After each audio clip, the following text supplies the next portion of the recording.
بسم اللہ الرحمن الرحیم۔ اصول حدیث کے حوالے سے آج یہ دوسرا لیکچر ہے۔ پہلے لیکچر میں ہم اصول حدیث میں اصول اور پھر حدیث اور پھر اصول حدیث کی مجموعی طور پر تعریف کر چکے ہیں۔ وہاں پر بھی کچھ اشارہ کیا گیا تھا حدیث کی لغوی تعریف کی طرف۔ تو حدیث کی لغوی تعریف کے حوالے سے یہ تین مشہور اقوال ہے کہ حدیث کو حدیث کیوں کہتے ہیں۔ تو اس حوالے سے کہ حدیث کے معنی ہے جدید، حادث کے معنی میں ہے، اور حادث جدید کو اس لیے حدیث کو کہتے ہیں کیونکہ یہ قرآن کریم کے مقابلے میں جدید ہے اور نبی علیہ السلام کے اقوال اور افعال وغیرہ کا نام ہے۔ کلام اس کے لیے کہتے ہیں کہ اس میں نبی علیہ السلام کے کلام کا تذکرہ ہوتا ہے اور وہ نقل کیا جاتا ہے۔ اور تیسرے نمبر پہ حال، یعنی نبی علیہ السلام کے احوال کا تذکرہ اس میں کیا جاتا ہے، تو اس وجہ سے حدیث کو لغوی اعتبار سے حدیث کہا جاتا ہے۔ حدیث کی جو اصطلاحی تعریف ہے، جو کہ آج کے لیکچر کا مقصودی اور بنیادی بات ہے، وہ یہ ہے کہ ما اضیف الی النبی صلی اللہ علیہ وسلم من قول او فعل او تقریر او صفت۔ حدیث وہ ہے ما اضیفہ، جس کی نسبت کی گئی ہو الی النبی صلی اللہ علیہ وسلم، رسول اللہ صلی اللہ علیہ وسلم کو، من قول، چاہے وہ قول ہو، او فعل یا فعل ہو، او تقریر یا تقریر ہو، او صفت یا صفت ہو۔ تو خلاصہ یہ ہوا کہ حدیث میں یا تو رسول اللہ صلی اللہ علیہ وسلم کے قول کا تذکرہ ہوگا، یا نبی علیہ السلام کے فعل کا تذکرہ ہوگا، یا نبی علیہ السلام کی تقریر کا تذکرہ ہوگا۔ تقریر کا مطلب یہاں پر اصطلاحی تقریر نہیں ہے کہ بیان کرنا، کیونکہ وہ تو قول میں آ گیا۔ تقریر کا مطلب یہ ہے کہ برقرار رکھنا، یعنی اگر رسول اللہ صلی اللہ علیہ وسلم کے سامنے کسی صحابی نے کوئی کام کیا ہے اور نبی علیہ السلام نے اس کو منع نہیں کیا ہے، تو اس کا مطلب یہ ہے کہ نبی علیہ السلام نے جس صحابی کو برقرار اسی کام پر کرتے ہوئے دیکھا اور اس کو برقرار رکھا، تو اس کا مطلب یہ ہے کہ یہ کام جائز ہے، اسی کو تقریر کا نام دیا جاتا ہے۔ اور صفت، یا رسول اللہ صلی اللہ علیہ وسلم کی جو صفات تھی وہی صفات حدیث میں بیان کیے جاتے ہیں۔ تو یہ ہے حدیث کی اصطلاحی تعریف۔ اب ہر ایک کی مثال سے بات جو ہے مزید واضح ہو جائے گی۔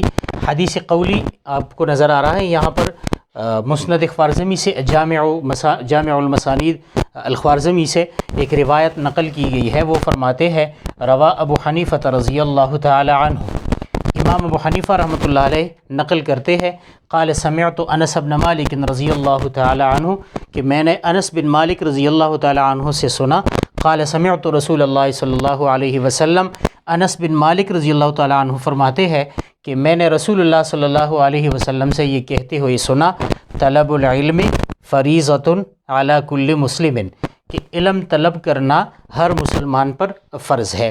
اب اس میں دیکھیے، پہلی بات تو یہ ہے کہ ہم یہ سنتے آ رہے ہیں کہ ثلاثیات اور یعنی سند کے اعتبار سے ہم یہ حدیث کا سب سے اہم بحث یہ ہے کہ امام بخاری رحمۃ اللہ علیہ کی یہ اعزاز حاصل ہے کہ انہوں نے ثلاثیات جو ہے وہ سب سے زیادہ نقل کیے ہیں۔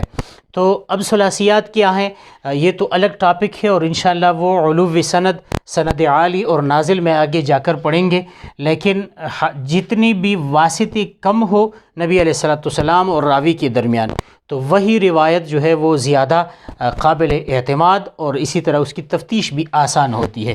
تو یہاں پر دیکھیے امام ابو حنیفہ رحمۃ اللہ علیہ اور رسول اللہ صلی اللہ علیہ وسلم کی مابین صرف ایک واسطہ ہے، انس بن مالک رضی اللہ تعالی عنہ۔ تو اس قسم کی روایات کو روایات وحدانیات کہتے ہیں، جہاں پر راوی اور محدث اور راوی اور نقل کرنے والے اور نبی علیہ السلام کے درمیان ایک واسطہ ہو، تو یہ ہے وحدانیات میں سے یہ روایت۔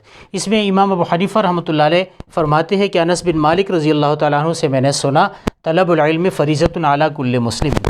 اب یہ رسول اللہ صلی اللہ علیہ وسلم کے ایک قول کا تذکرہ ہے، اور پہلے لیکچر میں ہم اس پر وضاحت کر چکے ہیں کہ یہ سند ہے ابو حنیفہ رضی اللہ تعالی عنہ، انس بن مالک رضی اللہ تعالی عنہ، اس کو سند کہتے ہیں، اور یہاں سے لے کر یہاں تک یہ رسول اللہ صلی اللہ علیہ وسلم کے قول کا تذکرہ ہے، تو اس کو متن کہتے ہیں۔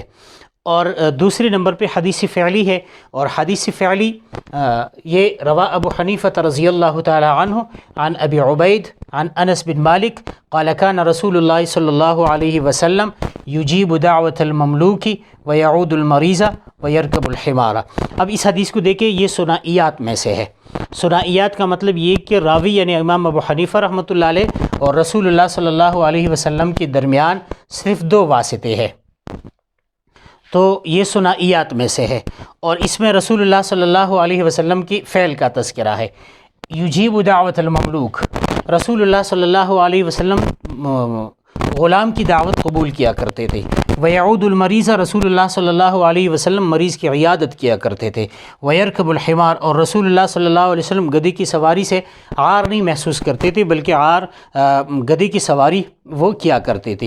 تو اب یہ دیکھیے، اس میں رسول اللہ صلی اللہ علیہ وسلم کے فعل کا تذکرہ پایا جاتا ہے، تو اس کو کہتے ہیں حدیث فعلی۔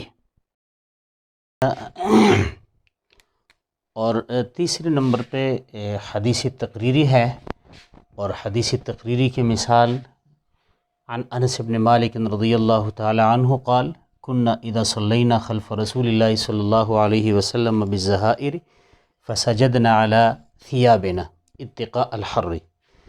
انس بن مالک رضی اللہ تعالی عنہ فرماتے ہیں کہ كنا اذا صلینا خلف رسول اللہ صلی اللہ علیہ وسلم، ہم جب رسول اللہ صلی اللہ علیہ وسلم کے پیچھے نماز پڑھتے تھے دوپہر کے وقت یعنی زوال کے بعد، تو فسجدنا علی ثیابنا، ہم اپنے کپڑوں پر سجدہ کیا کرتے تھے، کوئی چادر یا کوئی آستین وغیرہ پھیلا کر اس پر سجدہ کرتے تھے، اتقاء الحر، گرمی سے بچنے کی خاطر۔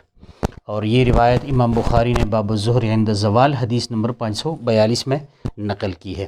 تو اب اس میں یہ ہے کہ انس بن مالک رضی اللہ تعالیٰ عنہ فرماتے ہیں کہ ہم یہ کرتے تھے، اور ظاہری بات ہے کہ جب نبی علیہ السلام بھی مسجد میں موجود ہوتے تھے اور صحابہ کرام اسی طرح نماز پڑھتے تھے، تو اس سے اندازہ ہوا کہ نبی علیہ السلام نے ان کو منع نہیں کیا، تو نماز میں اسی طرح کرنا یہ جائز ہے۔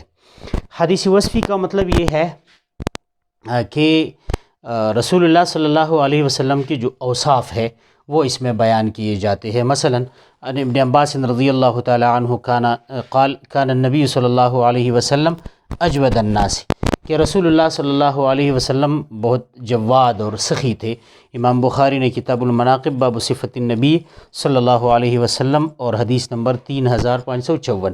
تو آپ دیکھیے، حدیث تقریری میں نبی علیہ السلام نے کسی صحابی کو اپنے کام پر برقرار رکھتے ہوئے چھوڑ دیا۔